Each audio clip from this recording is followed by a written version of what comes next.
Assalamualaikum warahmatullahi wabarakatuh. Nama saya Jili Salma Fata Dalela, NIM U2019-3074. Di sini saya akan menjelaskan salah satu tema dari mata kuliah ilmu aswat, yaitu vokal dan konsonan. Sebelum saya menjelaskan tentang apa itu konsonan dan vokal, saya akan menjelaskan pengertian dari fonologi terlebih dahulu. Fonologi yaitu berasal dari dua kata, fon dan logi. Fon yang artinya bunyi dan logi yang berasal dari kata logos yang berarti ilmu. Jadi, fonologi yaitu ilmu yang mempelajari tentang bunyi-bunyi bahasa yang diproduksi oleh alat ucap manusia. Bidang kajian fonologi yaitu bunyi bahasa sebagai satuan terkecil dari ujaran dengan gabungan bunyi yang membentuk suku kata. Fonologi terdiri dari dua bagian, yaitu fonetik dan fonemik.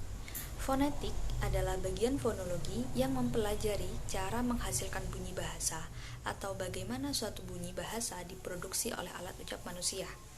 Sedangkan fonemik adalah bagian fonologi yang mempelajari bunyi ujaran menurut fungsinya sebagai pembeda arti. Ada 3 unsur penting ketika organ ucap manusia memproduksi bunyi atau fonem, yaitu udara, artikulator, dan titik artikulasi. Ada beberapa istilah yang berkaitan dengan fonologi, yaitu fona, fonem, vokal, dan konsonan. Fona adalah bunyi ujaran yang bersifat netral atau masih belum terbukti membedakan arti, sedangkan fonem adalah satuan bunyi ujaran terkecil yang membedakan arti. Yang selanjutnya yaitu pengertian konsonan. Konsonan adalah kondisi penyumbatan dalam keluar pengucapannya atau bunyi bahasa yang dihasilkan dengan menghambat aliran udara pada salah satu tempat di saluran suara. Konsonan atau huruf mati adalah fonem yang bukan vokal dan dengan kata lain direalisasikan dengan obstruksi. Jadi, aliran udara yang melewati mulut dihambat pada tempat-tempat artikulasi. Para ahli fonetik membagi konsonan menjadi beberapa bagian berdasarkan sudut pandang yang berbeda-beda. Ada sebagian pakar fonetik yang menyebutkan bahwa konsonan dalam bahasa Arab terdiri dari 28 konsonan, yang mana yang menyebutkan 28 konsonan itu memasukkan 2 buah semivokal ke dalam konsonan. Sedangkan ada juga yang menyebutkan hanya terdiri dari 26 konsonan. Pembagian konsonan menurut makhrajnya. Makhraj adalah tempat tertentu di saluran udara yang mengalami pengenjangan lebih keras dari yang lain dan merupakan tempat penuturan suatu konsonan. Sebagian pakar fonetik bahasa Arab merinci makhraj konsonan Arab menjadi 11 macam, yaitu yang pertama, konsonan labial yang terdiri dari huruf ba, wawu, dan mim. Yang kedua, yaitu konsonan labiodental yang terdiri dari huruf fa. Yang ketiga yaitu konsonan interdental yang terdiri dari huruf sa, zal, dan zot. Yang keempat yaitu konsonan alveodental yang terdiri dari huruf lam, nun, ta, to, dal, dan zot. Untuk yang kelima yaitu konsonan alveolar yang terdiri dari huruf za, ro, sin, dan shod. Yang keenam yaitu konsonan alveopalatal yang terdiri dari huruf shin dan jim. Untuk yang ketujuh yaitu konsonan palatal yang terdiri dari huruf ya.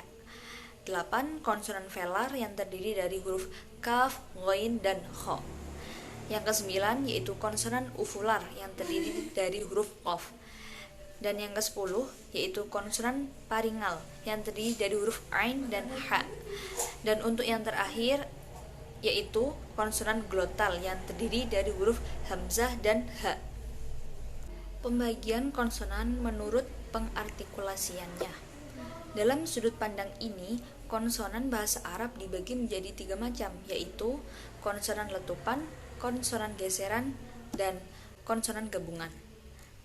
Konsonan letupan atau al-aswat al-infijariyah yaitu bunyi yang ketika diartikulasikan mendapat hambatan kuat dari organ bicara dan tidak terdapat jalan keluar udara, baik dari hidung atau dari samping kiri dan kanan mulut, sehingga udara terkepung di belakang organ bicara tersebut. Kemudian, Organ bicara tersebut membuka jalan udara dengan cepat yang mengakibatkan terdengarnya bunyi seperti letupan. Konsonan yang terjadi dengan cara inilah yang disebut dengan bunyi letupan. Yang termasuk konsonan ini dalam bahasa Arab yaitu huruf ba, ta, po, dal, kaf, qaf, ghain, dan hamzah. Untuk yang kedua yaitu konsonan geseran atau al-aswat al-ihtikakiyah. Konsonan geseran adalah bunyi yang ketika diartikulasikan organ bicara tidak merapat kuat, tetapi memberikan peluang untuk udara agar dapat lewat dengan leluasa di area itu, walaupun harus mengakibatkan terjadinya semacam getaran. Konsonan dengan kondisi seperti ini disebut dengan konsonan geseran. Adapun yang termasuk dalam konsonan geseran dalam bahasa Arab yaitu huruf fa, sa, zal, dha, shad, shin, za, kha, ghain, ha, ain, dan ha. Untuk yang ketiga yaitu konsonan gabungan al-aswat al-murakkabah. Konsonan gabungan adalah bunyi yang ketika diartikulasikan, udara yang datang dari paru-paru mendapat hambatan kuat dari organ bicara. Tetapi ketika organ bicara tersebut memberikan kesempatan untuk lewatnya udara, hal tersebut tidak terjadi secara cepat sehingga terjadi semacam letupan. Konsonan ini dalam bahasa Arab yaitu terdapat dalam huruf jim. Perbedaan antara bunyi vokal dengan bunyi konsonan. Yang pertama yaitu bunyi vokal lebih jelas daripada bunyi konsonan ketika didengar. Yang kedua, di seluruh bahasa jumlah bunyi vokal lebih sedikit daripada bunyi konsonan. Yang ketiga yaitu konsonan tidak mempunyai makhraj huruf tertentu seperti halnya konsonan. Yang keempat, bunyi vokal tidak mempunyai sifat huruf tertentu, yaitu dari segi bagaimana cara keluarnya udara dari paru-paru. Sewaktu-waktu bunyi vokal bercabang dari standar sifatnya sendiri pada sifat lain, seperti pada letupan, gesekan, ganda, pengulangan, sampingan, dan khoisyum atau keluarnya huruf dari hidung. Yang kelima, yaitu bunyi vokal jelas karena adanya kebutuhan atau keadaan darurat. Adapun bunyi konsonan terkadang jelas juga terkadang samar. Yang keenam yaitu ketika melafalkan bunyi vokal tidak terjadinya hambatan terhadap udara yang melewat atau keluar dari paru-paru. Berbeda dengan bunyi konsonan yang ketika dilafalkan terkadang terjadinya hambatan terhadap udara atau udara terperangkap. Sedikit paparan yang bisa saya jelaskan mengenai vokal dan konsonan, semoga bermanfaat. Syukran lakum ila liqa, wassalamualaikum warahmatullahi wabarakatuh.